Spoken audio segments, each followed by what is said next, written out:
There's some question as to, to what extent does the revival of the word represent the revival of the ideology, and to what extent does it represent a loosening of the definition of socialism, right? Yeah, that's a good question. I mean, it's the same thing with populism or nationalism. There is no definition of socialism.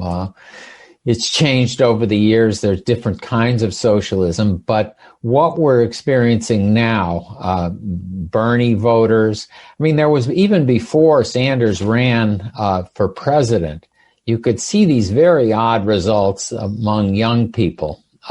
You ask, are you favorable attitude towards socialism? You get, 45, 50% of 18 to 29-year-olds. And now what was that about? That was not about the Soviet Union. It wasn't about the kind of orthodox Marxism that I espoused back when in the 60s, early 70s, that Bernie Sanders did too, where the idea was that you were democratic, but the government basically was going to control all the means of production, all the industry.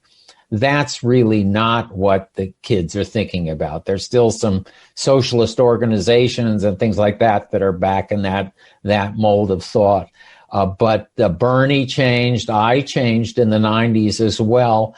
And really what we're talking about now is a shift of power from capital to labor, more power for working people, more equality, racial, sexual, economic, ending the incredible disparities of wealth.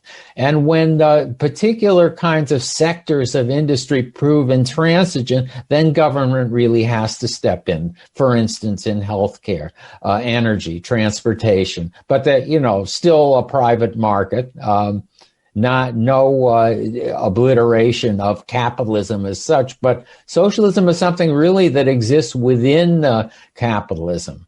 And that's the change. That's a big change in people's thinking.